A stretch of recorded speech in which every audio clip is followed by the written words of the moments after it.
might be lisping a bit at Will at the moment. I've just got a new helmet and it's a bit tight round cheeks. My face cheeks, that is. So I'm not a professional vlogger, nor am I trying to be. But I thought I'd just give you a bit of a insight really of how I passed my test and why. I'm 32 now and I passed my test last year when I was 31, my bike test. I've been driving since I was 17, so I've been driving 15 years now. And I used to ride pillion on the back of my dad's bike for years when I was younger. I used to love it. And before I passed my car test, my dad always said to me, never mind your car, get a bike. 2 wheels is always better than 4. But I always said to him, you'll never see me on 2 wheels. But don't get me wrong, I loved it pillion, but riding a bike just always scared the shit out of me. He actually bought me a little TY80. Little Yamaha TY80 when I was roughly 10 maybe, so I had a little go of that in Quarry near us, and I was just a little girl on it really. All my mates were from high school, so I would have been a bit older actually. I'd probably been about 12, 13. All my mates from high school were there, going up and down big hills on their bloody quad bikes and their TL125s, that sort of thing. And there's me just going around in a circle in first gear. If I got to second gear, I felt like a king. I was bloody useless. And then I think I decided that 2 wheels is just not for me. So yeah, I passed my car test. I always had boy racer cars. I had Saxo VTRs, I had Corsas with Go Faster stripes down them, bloody big spoilers on back. I wasn't a boy racer. I didn't drive like a knobhead, but I looked like a knobhead, to be perfectly blunt. And then a couple of years ago, back in, it'd been 2017, I found out I was diagnosed with a chest condition called sarcoidosis. To this day, to be honest, I'm not even quite sure what it is 100%. But basically it's an autoimmune disease, I believe, where your immune system attacks your own body, your lymph nodes. I had swollen lymph nodes, which could have been cancer. Fortunately wasn't. But when I was diagnosed with that and I wasn't sure what was going on before tests and everything and results, I was scared shitless, to be perfectly honest. And then I thought to myself, life is just too short. It's just too short, you just never know what's round the corner. So, a few years before that, I'd say 5-6 years ago, I was always debating whether to do my bike test or not. Just for a bit of fun really. I mean, I do see bikes and I think, God, or I used to think, should I say, God, I wish I could do that. I wish I could get out on a bike and get on country roads, just have a good blast with your friends and have some fun basically. But I was always a bit of a girl really. I never liked change. I was always a bit panicky with change, especially motorbiking. I mean, technically, you know, it's quite it's a dangerous thing to do really, considering all knobheads on roads nowadays.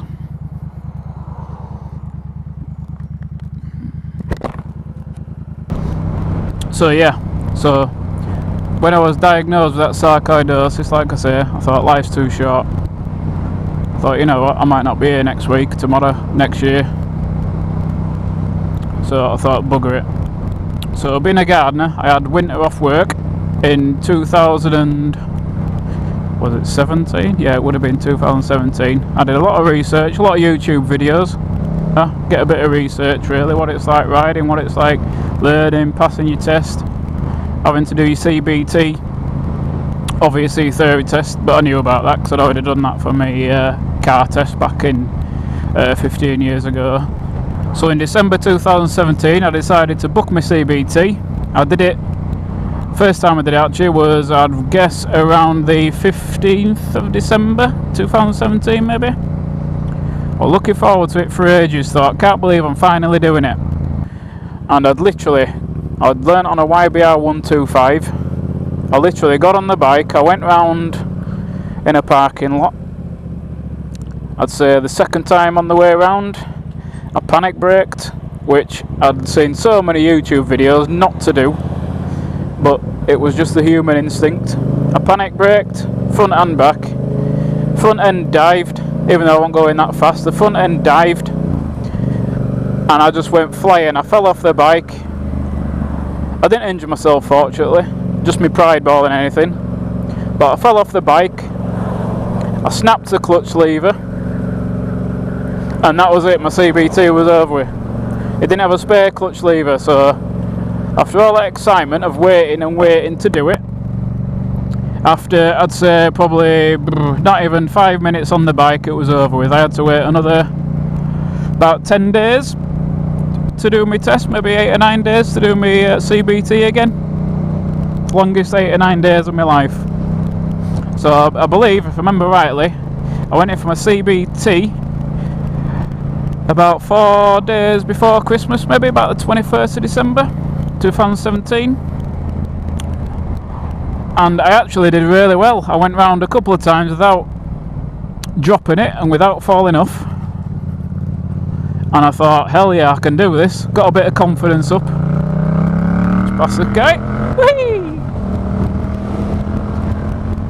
I got a bit of confidence up, just going around a couple of times. You know, I'll get your clutch control. And I passed my CBT that day. Absolutely loved it. One of the best things I've ever done. So then I went out and bought myself, after that, I went out and bought myself a little YBR 125. I'll try and put a picture over here. That was such a beautiful bike for a first bike. It was absolutely immaculate. So I had that from, I believe I got that in January, just after Christmas. And I had that till I passed my test in April 2018, 19th of April if I remember rightly, 2018. I passed my test with, I think, one minor. What is this guy doing? Fuck's sake. So yeah, I passed my test April 19th, 2018. And that day, that exact same day, I'm trying to be a bit careful here. I don't want to scare the horse with this this beautiful exhaust. So yeah, I went out that day and went and bought myself a 2014 Yamaha MT07. Second hand, not brand new. I thought for my first bike, I didn't want a brand new bike, you know, I'm going to drop it. I'm possibly going to, hopefully not, touch wood, not yet. I haven't crashed it. You know, I'm not a knobhead. I try to be as careful as I can at some stages. Rode the MT07 back from where I bought it from in Thirsk. And coming from a 125 onto an MT07, I was absolutely terrified of how torquey it was. When you think a top speed of a 125 downhill, YBR 125 should I say, downhill is probably 65 mile an hour. Maybe a little bit more if you're lucky. I'll just over to this little chucky sucky, yeah, woo! Yeah. I'm not sure on the torque newton meters off the top of my head, but I'm sure if you do a bit of research, it's bloody quick. It's certainly quick enough for me. I don't think I'll ever want anything bigger than a 700cc bike, or 689 should I say. If I get a chance, I'm going to try and pull up maybe somewhere up here and just give a bit of a walk around that bike and just show you what it is, what I've done to it. One of the first things I did, of course, was put an exhaust on, because standard exhaust, the stock exhaust, an MT07, anybody will tell you, is awful. It's literally like an hairdryer. I don't know if anybody knows up here, but it's called the Sun Inn pub up here. And this next corner here is an absolute blinder. For someone more experienced than myself, it's definitely a knee down corner. Woohoo! Humor! Meow! Woo! This one ain't bad either, to be fair. Woohoo! Pub on your right here, it's Sun Inn. It used to be, I don't know, probably still is, a bit of a biker place. Used to be the biker place when I was younger. I used to go back on my dad's bike. Yeah! Woo! Just down below. Oh! What's that? Step on down to the oasis. Oh, I got a friend. Yeah! I have actually dropped this bike once. I was at Squire's Cafe in Sherburn. Certainly not the proudest moment of my life. But I'd been riding probably, it was probably in May, so I'd probably been riding about a month. It was a bit stupid of me really. I was too confident, I was overconfident. And I took my partner on the back of me. Which was fine, I was fine riding. We got to Squire's Cafe, had a bit of lunch, walk around all the lovely bikes that were there that day. And then to get back on the bike to come home, I got on the bike. And obviously her partner went to get on the bike.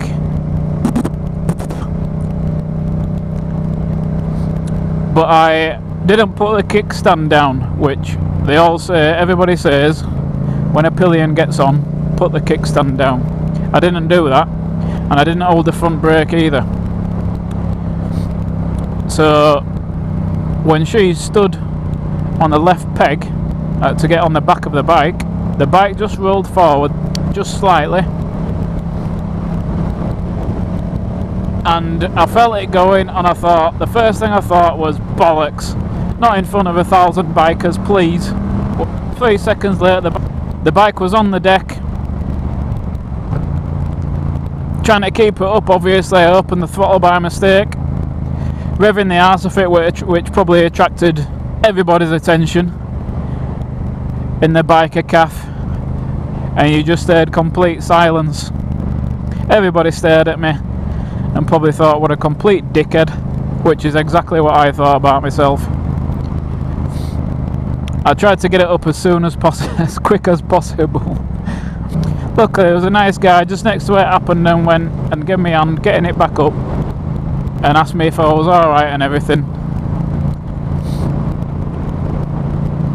Which, you know, bikers do, you know, they help each other out when they can. Because that's the biker way, that's the biker thing, that's what we do, that's what everybody does. But that completely shot my confidence. I was shaking like a shitting dog all the way home. Yeah, so I haven't really done that much to this bike really. I've, like I say, first thing, I think the first mod I did, was probably these Strada 7 gear levers actually, the shorty levers. I'll show you them when I do, hopefully do the walk around. Oh, they're closed. Is that this way or that way or what? Yeah, with these Strada 7 levers, that's really decent. I'll try to get a bit of a close-up. They've got a little carbon fibre look to them, and they look really decent actually. I really like them. I mean, there was £100 to be fair. You get some cheap eBay ones from China for, you know, 20 quid maybe. Maybe some cheaper, I don't know to be honest, but I really like these Strada levers. They've got that red look to them, you know. I've got quite a few hints of red on this bike, so they just kind of go with that little theme a little bit as well. I'll show you them. The mod after that would have been the Black Widow exhaust that I bought off a guy on the MT07 UK owners Facebook page. Oh, really lucky actually. I got it for 100 quid, and it's been absolutely bang on. and it sounds great. As you might be able to hear my videos. I'll show you now. Woohoo! Woo! And it's also safer because people hear you coming. Before I got this, when you were filtering in traffic, the amount of people that pulled over in front of you was unbelievable because they just couldn't hear you coming. And as you know, UK drivers these days don't use the mirrors, or certainly not a lot of them use the mirrors. Since I started riding the bike, all I do now is check my blind spots and check my mirrors, because you just never know. I mean, I did that before, don't get me wrong, but since I started riding, and probably every other biker that drives a car as well will tell you the same, all you do is check your mirrors constantly and look out for bikers behind cars, behind lorries, overtaking. Think bike is always on your mind, or it's on my mind anyway. I've met a lot of great blokes though since I've been riding bikes. I've met a lot of, which I call friends now actually. You know, you meet so many people, you just got the same interests in common. I'm not a bike expert, I'm absolutely miles from it, and I don't intend to be, or don't pretend to be. Woo! Look at this beauty! Yippee!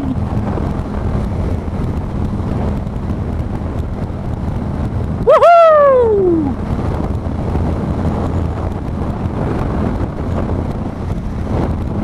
Oh, fucking hell. Woohoo! Look at this beauty! Yippee!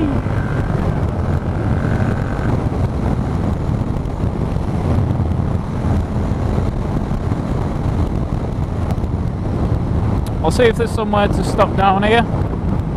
Give you a bit of walk around the bike. Yep, that'll do.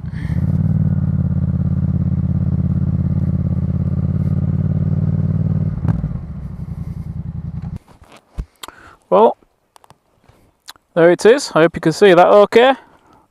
That's my Yamaha 2014 MT07.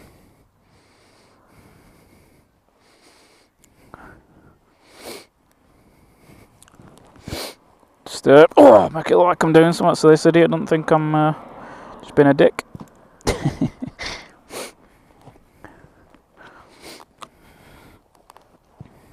It's quite a small bike wheel, but it's ideal for me being a short ass, which I did mention in my last video if I remember rightly. That bird shit.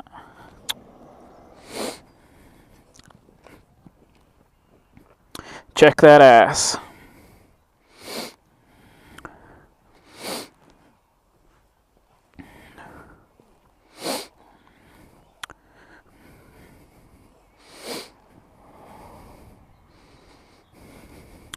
That's the Give You windscreen that I put on myself, covered in bloody bugs and caterpillars. Actually, it does help with a bit of wind, especially if you're tucked in behind the screen. It does help quite a lot actually. That's a radiator guard that I got on, that I put on myself from China for I think it was £18 I believe. Just has that bit of red accent on it, and it just stands out. I like it. I think it looks nice.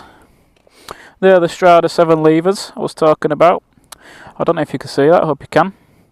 But they just got that little bit of carbon fibre touch to them on the front. Just makes it nice. It looks nice.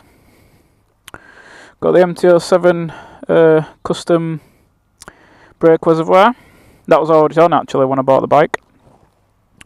I put these little red Oxford bar ends on myself.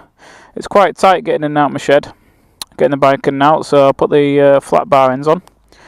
Make it a little bit easier for me. I've got the heated grips, because I'm a pansy. In the winter, keeps me little pandies warm. There's a Black Widow exhaust. Absolutely love that. That's probably, well, 100% the best mod that I've done to this bike. Like I say, it just makes everything better. Makes it sound better, makes people hear you. It's good. Lovely. I think that's a Yamaha belly pan. But again, that came with the bike. I didn't put that myself. I've actually got the Michelin Pilot Road Road 2s on this, which came recommended by the tyre garage. The standard BTO 23s Bridgestone, I believe they are. They're not ideal, really, to be perfectly honest. Got these arrow indicators up on myself. They are good, but I've just noticed actually got a bit of condensation in there.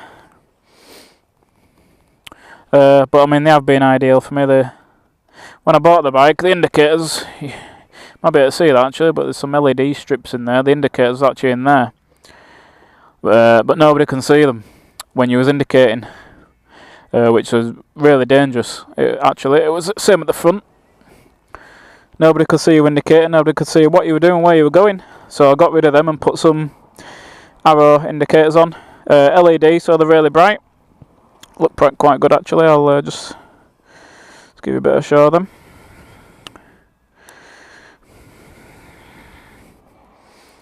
Don't know if you could tell how bright they are on the Ghost X Pro, but Drift Ghost X should I say.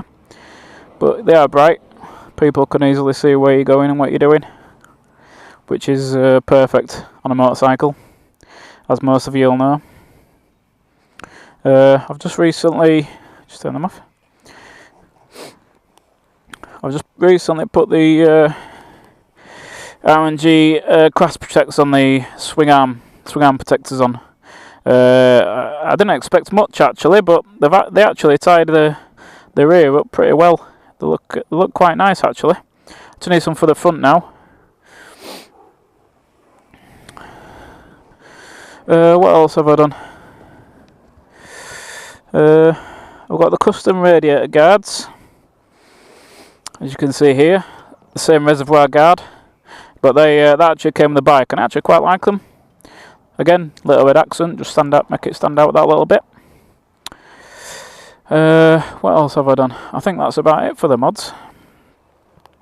I am planning on getting the power commander, or the ECU, eventually,